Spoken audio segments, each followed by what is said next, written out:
illallah wahdahu la syarikalah wa asyhadu anna Muhammadan abduhu wa rasuluhu alladzi la nabiyya wa la rasula ba'dah. Allahumma shalli wa sallim wa barik ala Muhammad wa ala alihi wa sahbihi wa man tabi'ahum bi ihsan, amma ba'd. Surat Al-Baqarah ayat 190.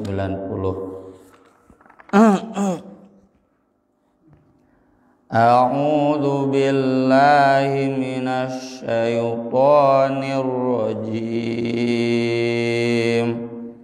A'udzu billahi minasy syaithanir rajim. Wa qatilu fi sabilillahi alladzina yuqatilunakum wa la ta'tadu. Wa qatilu fi sabilillahi alladzina yuqatilunakum wa la ta'tadu. Innallaha la yuhibbul mu'tadin. Innallaha la yuhibbul mu'tadin. Wa qutuluhum haitsu thaqiftumuhum wa akhrijuhum min haitsu akhrajukum. Wa qutuluhum haitsu thaqiftumuhum wa akhrijuhum min haitsu akhrajukum. Wal fitnatu asyaddu minal qatl. Wal fitnatu asyaddu minal qatl. Wa la tuqatiluhum indal masjidil harami hatta yuqatilukum fihi.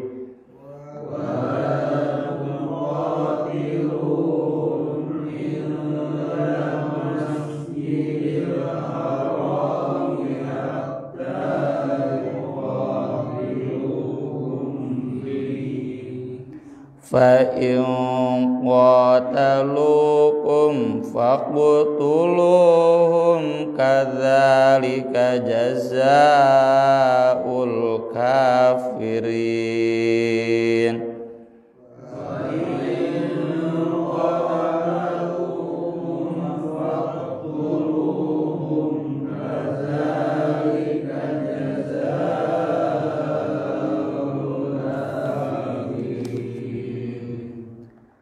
Fa in intahaw fa innallaha ghafurur rahim. Fa in intahaw fa innallaha ghafurur rahim. Wa qatiluhum hatta la takuna fitnatu wa yakuna ad-dinu lillah. Wa qatiluhum hatta la takuna fitnatu wa yakuna ad-dinu lillah. Fa in tahaw fala udwana illa 'alal zalimin.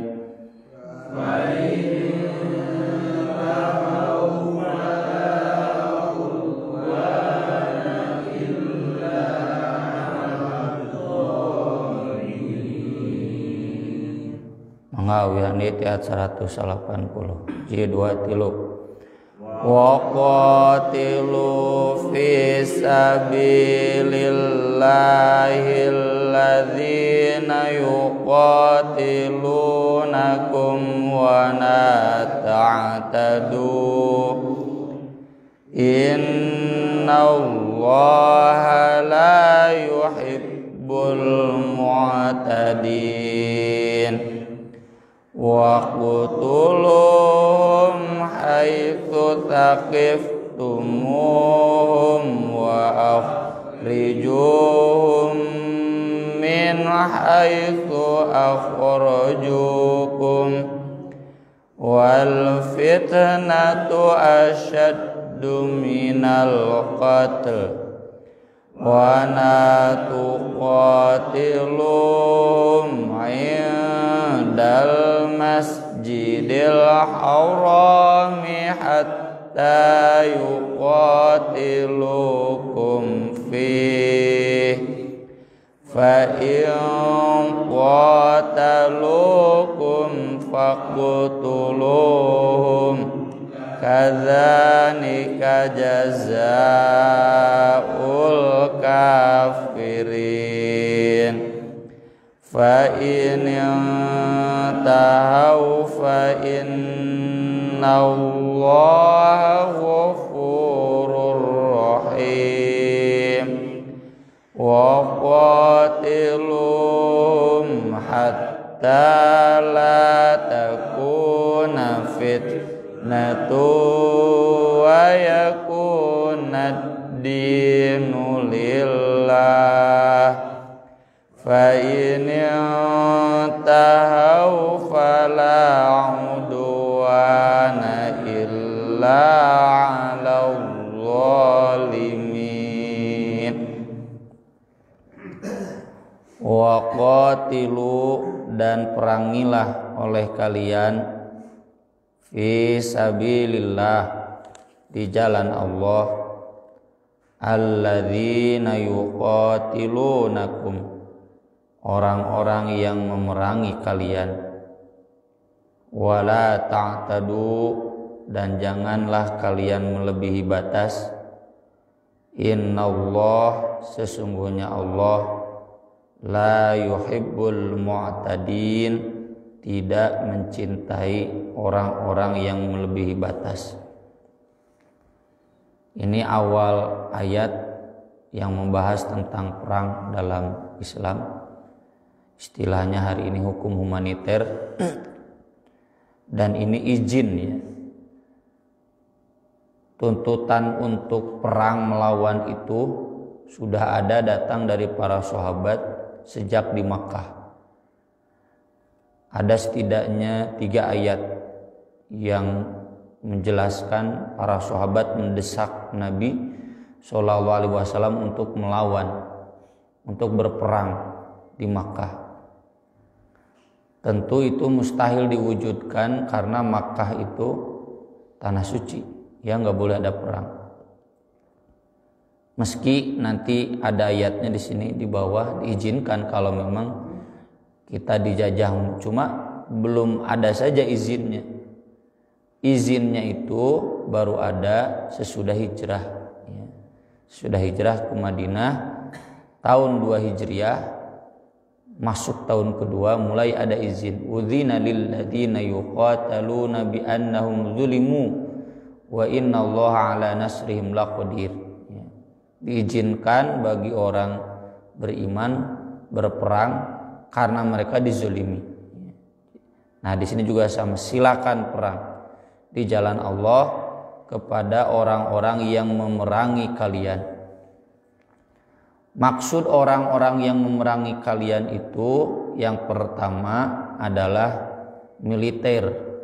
Jadi kalau sipilnya nggak boleh diperangi. Anak kecil, ibu-ibu, ashabus sawami yang ada di gereja, ya, biarawan, biarawati, ahli-ahli agamanya yang tidak ikut berperang itu nggak boleh diperangi. Yang diperangi itu hanya tentara atau sipil bersenjata. Yang kedua, makna alladzina yuqatilunakum ini adalah makna yang luas, yaitu orang kafir. Karena hanya orang kafir yang memerangi kita dalam agama. Ya. Makanya jangan dipahami ini perang itu betul-betul perang. ya mengangkat senjata, kemudian mengerahkan pasukan untuk membunuh, membantai, ya. Bukan kekerasan, bukan bentrokan, ya. Kalau yang terjadi kemarin-kemarin itu polisi dan EP itu mau kekerasan, bukan perang, ya. Dan kemarin sudah dibahas hadisnya, perang itu harus ada izin dari imam. Imamnya kita ya Bapak Jokowi, siapa lagi, ya. Sekelas Habib Rizik pun, Haidar Nasir, Ustadz Aceng itu belum sah jadi imam negara, kan mereka masih imam kelompok saja. Jadi yang memerangi ini adalah orang kafir yang betul-betul berperang senjata. Atau yang kedua, ini orang kafir yang ada potensi untuk memerangi. Jadi nanti perang itu bisa defensif, bisa ofensif, ya. Defensif itu membela, kayak dulu negara kita dijajah oleh Belanda, jelas itu perang, kan. Berawal dari perang, lalu sebutlah kita kalah, ya, jadi tanah kolonial, tanah jajahan. Negara kita itu bagian dari Belanda, ya, ibu kotanya di Belanda. Maka itu perang defensif. Tapi ada juga perang ofensif. Perang ofensif itu, jadi kalau negara kita, negara Indonesia sudah merdeka, ya, negaranya negara Islam, itu negara Singapura tetangga, Papua New Guinea, Australia nggak boleh dibiarkan, harus diperangi. Tujuannya apa? Tujuan perang itu, ya, dijelaskan nanti di dalam Quran surat At-Taubah, qatilul ladzina la yu'minuna billah wala bil yaumil akhir wala yuharrimuna ma haramallah wa rasuluhu wala yadinuna dinal haqq minal ladzina utul kitaba min qablikum hatta yu'tul jizyah, sampai mereka bayar jizyah. Jizyah itu upeti, ya. Jadi kalau di hadis disebutkan perang harus berhenti ketika musuh mengucapkan la ilaha illallah. Kalau musuh sudah mengucapkan la ilaha illallah masih dibunuh juga, itu masuk ke potongan ayat berikutnya, wala ta'tadu, melebihi batas, ya.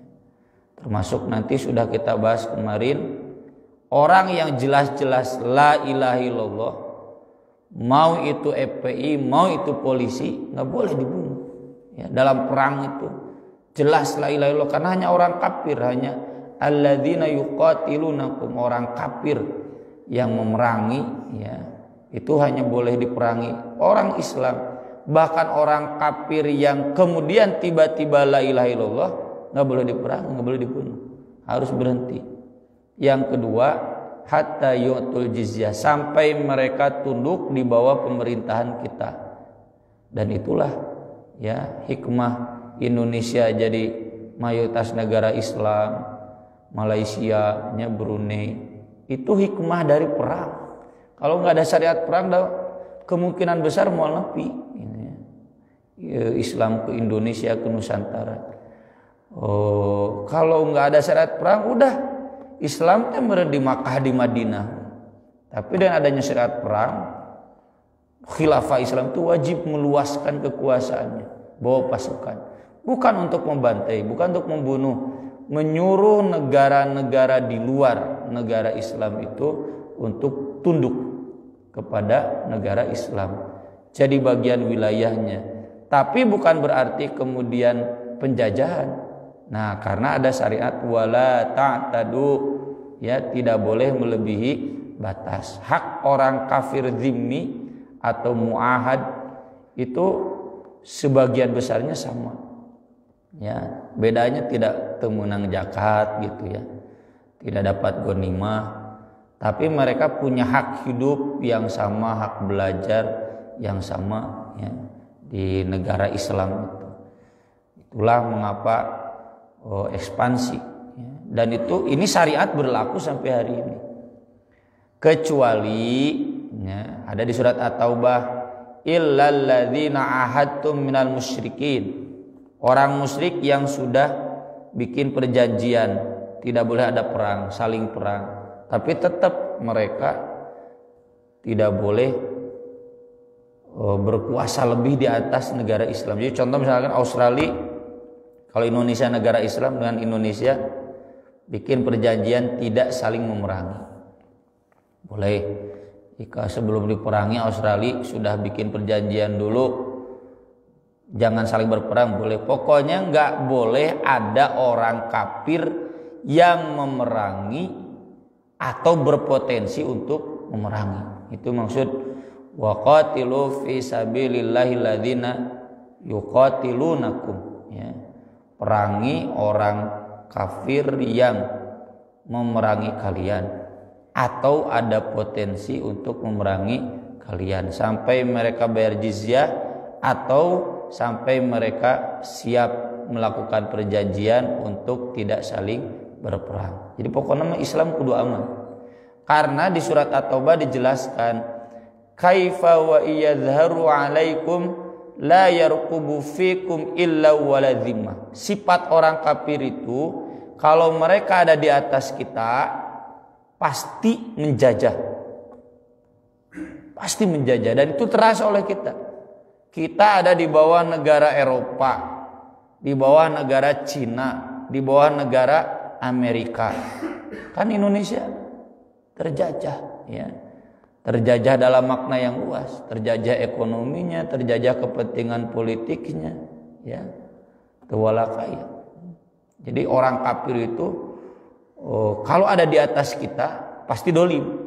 Maka dari itu mereka jangan ada di atas kita, kita yang harus di atas mereka. Itu yang banyak ayatnya liyudhhirahu ala dini kulli.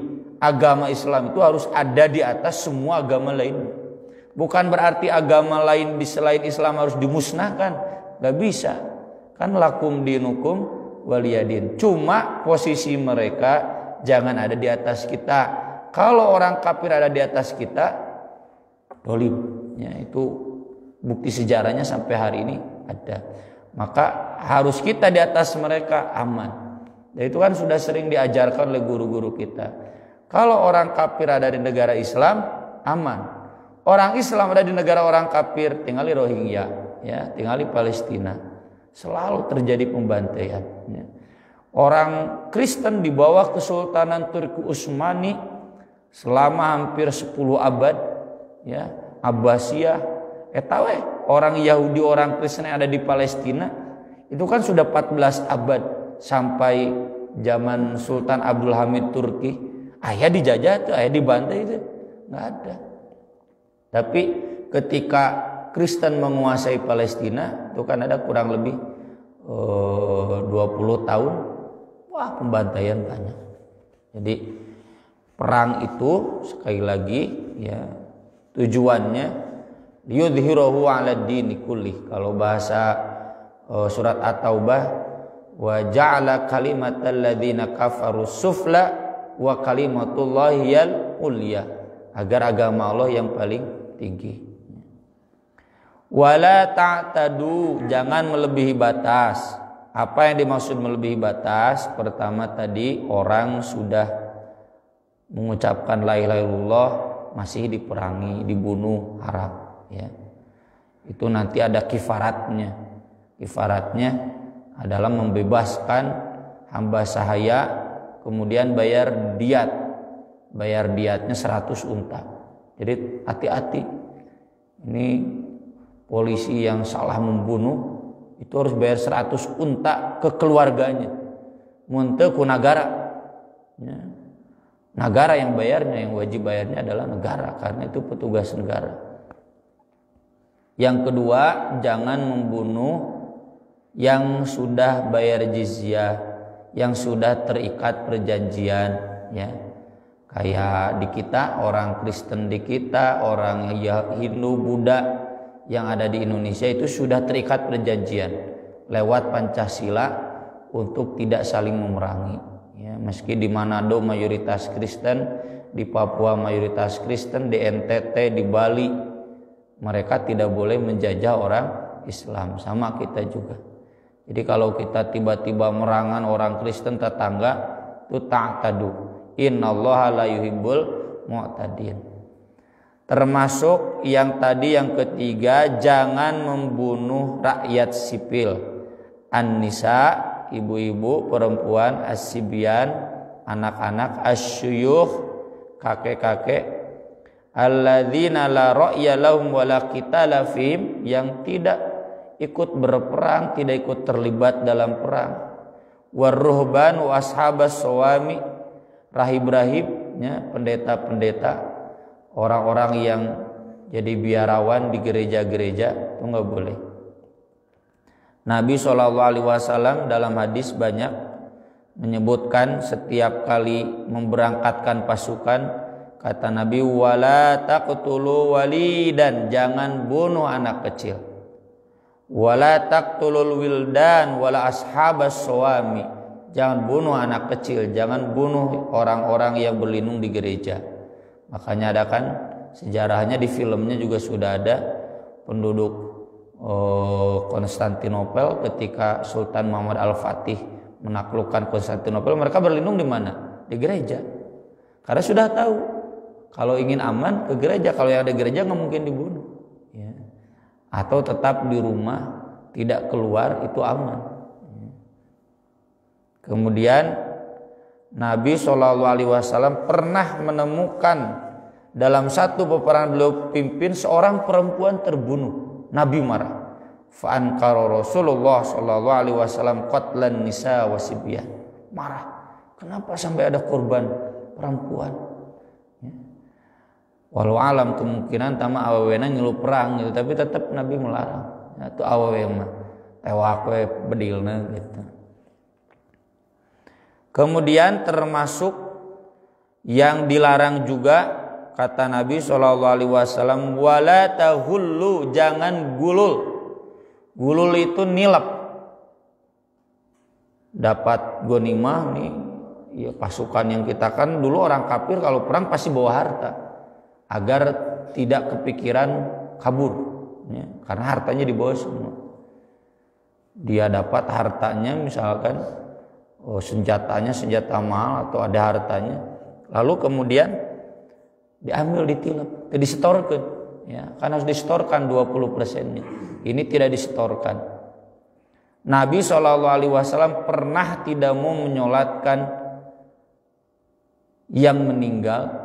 Saya nggak sebut sahabatnya, yang meninggal karena kata Nabi dia gulul. Setelah diperiksa ternyata yang dia gulul cuma 3 dirham.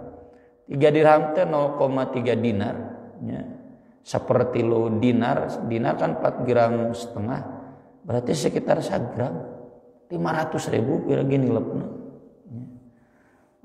500.000 nya 500.000. Jadi Nabi nggak mau menyolatkan. Komo yunu korupsinya jutaan miliaran. Wah, meski kata Nabi bukan berarti haram, silakan sholatkan oleh kalian, boleh menyolatkan, cuma Nabi nggak mau. Kemudian jangan taghdiru khianat, sudah sepakat berhenti perang diperangi lagi. Wala tumathilu, jangan mutilasi, kalau sudah mati ya sudah, tong dihancurkan awaknya. Kok mau dimutilasi, ya nggak boleh. Kalau sudah mati ya sudah, orang kafir itu. Kemudian tidak boleh membakar pohon, membunuh hewan, menghancurkan bangunan. Itu ada di surat Al-Hasyr, ma qata'tum min linah aw taraktumuha qa'imatan ala usuliha fa biidznillah. Itu pohon-pohon yang kalian tebang, bangunan-bangunan yang kalian hancurkan, itu diizinkan oleh Allah. Kenapa? Karena mereka menjadikan bangunan itu husunuhum minallah, jadi ngehalangan, jadi dijadikan perlindungan dari pasukan Allah. Boleh itu dihancurkan. Yukhribuna buyutahum biaidihim wa aidil mu'minin, dihancurkan rumahnya karena dijadikan benteng, ya boleh. Tapi kalau rumah yang tidak dijadikan basis pasukan musuh, pohon-pohon yang tidak dijadikan perlindungan dari pasukan musuh, nggak boleh dihancurkan. Ya, jadi nggak ada teori bumi hangus. Kalah bakar semua nggak boleh. Kecuali pahlawan kita dulu ya di Tegalega, etama dan memang gudang senjata. Ya, jadi boleh hanguskan. Dan dengan begitu Belanda kalang kabut. Waqtuluhum haitsu saqiftumuhum, bunuhlah mereka dimanapun kalian menemukan mereka. Ya, sakif itu penemuan. Makanya intelektual istilahnya sakif atau musakifin dalam bahasa Arabnya. Karena selalu menemukan penemuan-penemuan yang baru. Wa akhrijuhum, dan usirlah mereka min haitsu akhrajukum, dimanapun mereka mengusir kalian. Tentu ini dalam konteks perang. Ya, sekali lagi dalam konteks perang, kan tadi sudah ada wala ta'tadu. Kalau tidak sedang perang, ya cenaya orang Kristen itu tetangga usir, payahan, di mana we kapanggihna? Bukan. Ini dalam perang, dimanapun pasukan musuh itu bersembunyi, ketemu silakan bunuh halal. Ya, ini bil haq. Kan wala taqtulun nafsal lati haramallahu illa bil haq. Tidak boleh membunuh jiwa kecuali alasannya hak. Dalam perang itu hak. Jadi kejarlah dan usirlah mereka dimanapun mereka mengusir kalian. Ya. Pernah kaum muslim itu dalam perang itu ada yang terusir, ya, ada yang dijajah, diambil alih rumahnya. Nah, itu balas. Wal fitnatu asyaddu minal qatli, dan fitnah itu lebih berbahaya daripada pembunuhan. Fitnah di sini bukan fitnah bahasa Sunda. Fitnah bahasa Sunda menuduh salah kan. Fitnah di sini ada dua maknanya. Satu, kekafiran itu sendiri, ya. Orang kafir yang tetap dalam kafirnya itu dosanya lebih gede daripada seorang pembunuh. Ya. Jadi orang kafir anu soleh cek orang kafirna itu lebih jahat dibanding orang Islam yang pembunuh, yang koruptor. Makanya kalau yang koruptor, pembunuh masih boleh disolat, orang kafir nggak boleh. Wala tusalli ala ahadin minhum abada. Ini yang sering kita jelaskan bahwa orang Islam sajahat-jahatnya selama dia masih la ilaha illallah, itu Allah sendiri yang menyatakan akan memindahkannya dari neraka ke surga. Maka kita harus menghargai la ilaha illallah. Ya, jangan memvonis kafir, jangan membunuh, jangan melakukan kekerasan kepada orang-orang yang masih la ilaha illallah, meski dia penjahat, ya. Kecuali hukuman-hukuman kejahatannya saja. Tapi kalau orang kafir sabager-bagerna anger we kholidina fiha abada, kekal di neraka. Ini yang harus membedakan kita. Menyikapi kekafiran itu harus tegas, ya. Kalau dia orang Islam, perlakukan sebagai orang Islam, jangan mudah dikafirkan. Kalau dia orang kafir, tetapkan kekafirannya, tong dianggap balad, ya, koalisi dan sebagainya. Apalagi kita di bawah mereka, nggak boleh.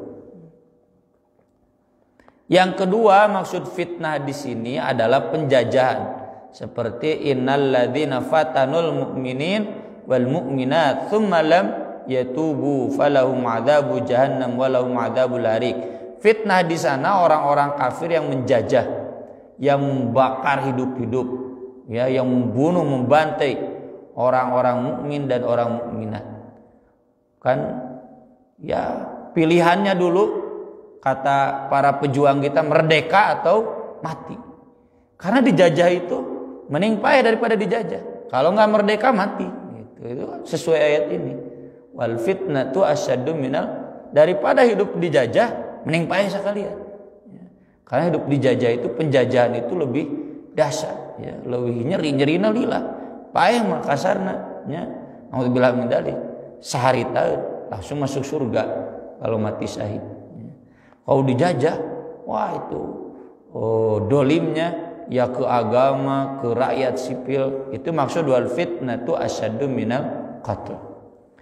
Wala tuqatilum indal masjidil haram, jangan memerangi mereka di sekitar Masjidil Haram, karena itu tanah haram, haram perang. Hatta yuqatilukum fi, sehingga mereka yang memerangi kalian di sana. Maka Nabi ketika masuk ke Makkah, Fatu Makkah, bawa pasukan, tidak melakukan penyerangan. Nah, ketika ada pasukan yang menyerang, satu kan di sebelah timur atau barat, ya saya lupa lagi, udah dibahas hadisnya dulu. Dipatahkan, udah selesai.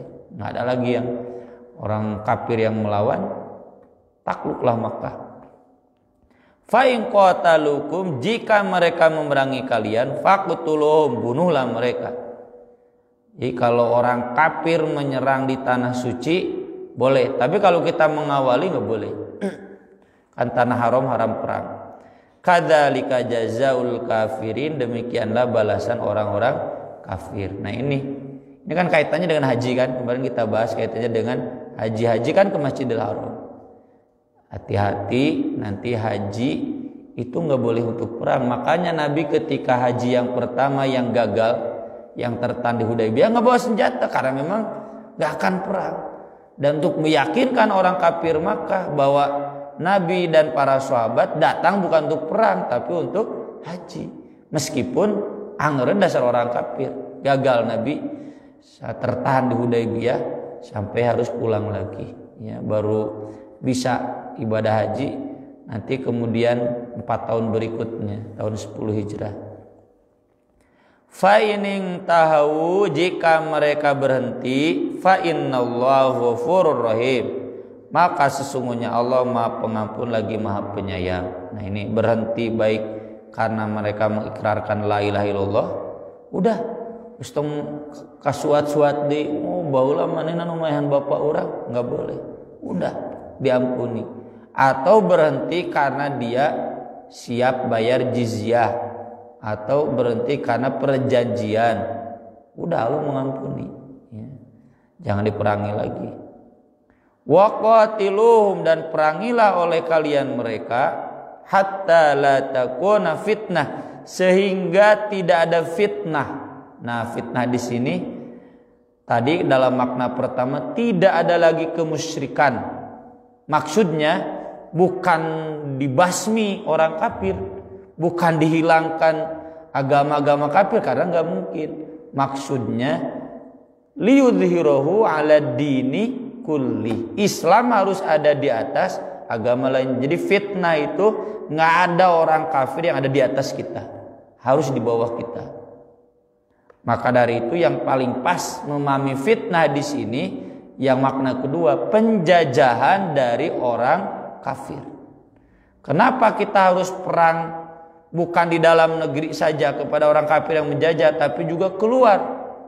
Kalau kita sudah negara Islam, Singapura takut di perangan mimiti negara letiknya, Australia, Papua New Guinea, tetangga-tetangga Filipina, Komota Myanmar mau kudu pisan. Mesir Rohingya itu harus diperangi. Kenapa? Agar tidak ada fitnah. Nggak ada ancaman dari orang kafir yang mau menyerang kita, mau membinasakan kita, ngarah aman. Ya, hatta la takuna fitnah itu agar tidak ada lagi fitnah, penjajahan, agar agama Islam aman. Itu perang tujuannya. Wa yakuna dinu lillah, dan agama semuanya milik Allah. Maksudnya tadi agama yang tinggi hanya milik Allah, agama lain di bawah. Fa in tahu, jika mereka berhenti, orang kafir itu berhenti dari memeranginya, dari berperangnya, fala udwana, maka tidak ada permusuhan lagi, illa 'alal zalimin, kecuali kepada orang-orang dolim saja. Jadi kalau misalkan Mesir, ya, Mesir kan sudah ditaklukkan oleh pasukan Islam, sudah jangan berperang lagi di Mesir, kecuali ada orang dolim, penjahat, orang kafir yang berbuat onar kayak Nabi di Madinah. Orang Yahudi berbuat onar, dihukum hukuman mati. Ternyata sakampung Bani Koinuko Nabi perangi, lelakinya dibunuh semua, ya, perempuan-perempuannya jadi tawanan. Kalau Bani Nadir diusir, ya. Jadi meskipun Bani Nadir itu sudah terikat perjanjian tidak boleh saling memerangi, tapi karena mereka berbuat onar, membunuh seorang wanita di pasar, dan ternyata mereka bersekongkol, usir ku Nabi sallallahu alaihi wasallam. Yang membunuhnya dihukum mati. Itu boleh kalau mereka nyatanya sesudah beres perang, ongko beres Pak Ining tahu tapi masih dolim, silakan. Aku lo qauli hadza wa astaghfirullah li wa lakum subhanakallahumma bihamdik asyhadu an la ilaha illa anta astaghfiruka wa atubu ilaik. Rabbana atina fid dunya hasanah wa fil akhirati hasanah wa qina adzabannar. Wassalatu wassalamu ala rasulina al-karim. Wassalamualaikum warahmatullahi wabarakatuh.